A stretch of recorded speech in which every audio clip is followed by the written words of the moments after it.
Hello नमस्कार दोस्तों, आप सभी का हमारे चैनल राजस्थान जीके में आपका हार्दिक स्वागत है। दोस्तों, आज के वीडियो में अपन कृषि की विभिन्न विधियां हैं उनके बारे में ट्रिक से जानने वाले हैं, क्योंकि ये विधियां आपस में एक दूसरे में ओवरलैपिंग हो जाती है। एक बार याद किया और कुछ तुरंत ही भूल जाते हैं, कुछ ही समय में भूल जाते हैं, लंबे समय तक याद नहीं रह पाती है क्योंकि ये ओवरलैपिंग हो जाती है। तो आज के वीडियो में अपन इससे ट्रिक के माध्यम से अध्ययन करने वाले हैं। अब देखो दोस्तों, सबसे पहले मैं आपको बता देता हूं कि इनसे क्वेश्चन किस प्रकार से एग्जाम में पूछे जाते हैं, कैसे पुटअप क्वेश्चन होते हैं। देखो, क्वेश्चन एक प्रकार तो यह है कि सेरीकल्चर का संबंध किससे है, या फिर एपी कल्चर का संबंध किससे, इस प्रकार से भी पूछे जा सकते हैं। फिर ऑप्शन में अपने को मिल जाते हैं कि मधुमक्खी पालन से, मछली पालन से, रेशम पालन से, फूलों के उत्पादन से, इस प्रकार से अपने को ऑप्शन मिल जाते हैं। और 99% क्वेश्चन है वो इसी प्रकार से पूछे जाते हैं जितनी एग्जामों में पूछे गए। क्वेश्चन इस प्रकार से भी बन सकता है। दूसरा 1% की बात करें तो फूलों का उत्पादन किस प्रकार की कृषि में किया जाता है, फलों का उत्पादन किस प्रकार की कृषि में किया जाता है, मधुमक्खियों का पालन किस प्रकार की कृषि में किया जाता है। इस प्रकार से भी दूसरे टाइप के क्वेश्चन पुटअप हो सकते हैं। और अब अपन अपने जो टॉपिक पे चलते हैं कि इनको याद कैसे करते हैं। दोस्तों, एपी कल्चर का संबंध किससे है? मधुमक्खी पालन से है। अब यह आपको सभी किताबों में मिल जाएंगे, लेकिन इनको याद कैसे करें अपन इस वीडियो में ये जानने वाले हैं। देखो, AP culture, A P Madhu, A Madhu P, आपको इसको A P Madhu, A P और मधु इस प्रकार से याद कर सकते हैं। A P Madhu, A P, किसी को आवाज़ किस के लिए लगा रहे हैं? ए पी मधु, शहद पीने के लिए आवाज़ लगा रहे, तो ये याद हो सकता है इस प्रकार से। पीसी कल्चर, पीसी को फीसी भी बोल सकते हैं अपन, मिलता जुलता शब्द है पीसी और फीसी। फीसी का फीसी यानी मछली।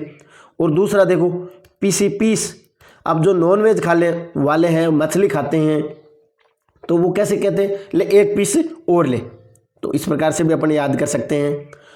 अगला देखो, सेरीकल्चर का संबंध किससे है? रेशम उत्पादन से है। अब इसको याद कैसे करें? देखो, सेरी से मिलता जुलता शब्द है साड़ी, और साड़ी कैसी अच्छी होती है? रेशमी साड़ी सबसे अच्छी होती है। फिर अगला देखो, फ्लोरिकल्चर। फ्लोरिकल्चर का संबंध किससे है? फूलों से, और फूलों को अंग्रेजी में क्या कहते हैं? फ्लोर। तो ये शब्द में ही याद हो जाएगा कि फ्लोर फूलों के लिए। आगे देखो, विटोकल्चर। विटोकल्चर का संबंध किससे है? अंगूरों से। ये क्वेश्चन काफ़ी बार पूछा है। देखो, इसको याद करने के लिए देखो, अंगूरों को, अंगूर की बेटी किसे कहा जाता है? शराब को। और वीटो, वाइन। वीटो से मिलता जुलता शब्द है वाइन, और वाइन में सबसे अच्छी कौन सी होती है? अंगूर की वाइन। और देसी में तो देखो अंगूरी एक ब्रांड चलती है, वो सबसे अच्छी मानी जाती है। अब इसको याद कर सकते हैं ऐसे, वीटो, वाइन। वाइन क्या होता है? किससे बनती है? अंगूरों से, वो सबसे अच्छी होती है। आगे देखो, हॉर्टिकल्चर। हॉर्टिकल्चर का संबंध किससे है? बागवानी से। अमिताभ बच्चन की फिल्म थी बागवान, वो दिल को हर्ट कर गई, मतलब बहुत अच्छी लगी, हर्ट कर गई, कि जो उसके दोनों चीज़ समझ सकते हैं, हर्ट भी कर गई और अच्छी भी लगी। जो उसकी क्या, ये वैसे आपने सभी देखी होगी, और मैं बता देता हूँ कि उसके जो सगे बेटे होते हैं 4, वो तो उसको रखते नहीं हैं अमिताभ बच्चन को, और उसका जो दूसरा जो पाला हुआ बेटा हो वो उसको बड़े प्यार से, लाड प्यार से रखता है बुढ़ापे में, तो हर्ट तो करने वाली है भाई। आगे देखो, वर्मी कल्चर। वर्मी कल्चर का संबंध किससे है? केंचुआ से। केंचुआ को अंग्रेजी में वर्म कहा जाता है। वर्म यानी केंचुआ, इसके शब्द से ही बना है। ओलिवो कल्चर का संबंध किससे है? जैतून से। जैतून को ओलिवो कहा जाता है अंग्रेजी में, तो उसी से ये ओलिवो कल्चर कहा जाता है। ये शब्द में है, ये आपने वो याद में करना है कि जैतून को ओलिवो और वर्म को केंचुआ कहा जाता है।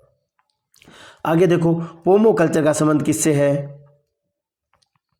पोमो कल्चर का संबंध है फलों से। अब देखो, पोमोग्रेनाइट,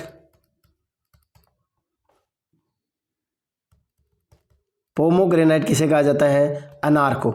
और अनार क्या है? फल है, तो अनार का संबंध फलों से, तो पोमो कल्चर का संबंध किससे हो गया? फलों से हो गया, फलों के उत्पादन से हो गया। आगे देखो, मेरीकल्चर। मेरीकल्चर का संबंध है समुद्री जीवों के उत्पादन से। अब इसको याद करें, देखो, मरे हुए समुद्री जीव,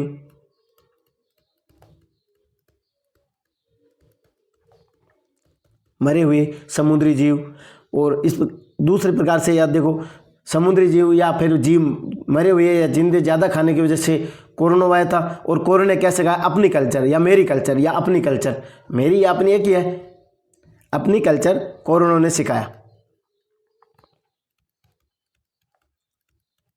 पाश्चात्य कल्चर को छोड़ करके अपनी कल्चर, सादा खाना सादा रहना कोरोना ने सिखाया। क्यों, घर में रहना पड़ा। और ये किस कारण से हुआ था, कोरोना जीवों के कारण। अगला क्वेश्चन देखो, ओलिरो कल्चर का संबंध किससे है, सब्जियों का उत्पादन से। ओलिरो का संबंध आप आलू से बोल सकते हैं, ओलिरो आलू, आलू का संबंध सब्जियों से है। दूसरा, इसको इस प्रकार से भी याद कर सकते हैं कि जो आलू के लिए या सब्जी के लिए फेरी वाले होते हैं वो क्या आवाज़ लगाते हैं, आलू ले लो, ए लो, आलू गोभी, इस प्रकार से आवाज़ लगाते हैं। तो ओलिरो का संबंध सब्जियों से है। अगला देखो, होर्सी कल्चर। होर्सी कल्चर घोड़ों के लिए है, हॉर्स के लिए है, शब्द में ही निहित है, घोड़ों व खच्चरों के प्रजनन हेतु होर्सी कल्चर का। आगे देखो, एरोपोट्रिक। एयर का मतलब हवा, शब्द में एयर का मतलब एयरपोट्रिक का मतलब एयर में नहीं, हवा, और इसका संबंध किससे है, हवा में पौधे लगाना। और फिर हाइड्रोपोनिक्स का संबंध है जल में पौधे लगाना। जैसे हाइड्रोफोबिया हो जाता है तो जल से डरना, ये एक रोग है, साइंस में आपने पढ़ा होगा। तो इस प्रकार से भी हाइड्रो का संबंध जल से है, तो यहाँ हाइड्रोफोनिक्स का संबंध भी जल से है। और दूसरा, इसको याद करें तो एड्रो जलीय पौधों के पास जाने से, हाइड्रो जलीय पौधों के पास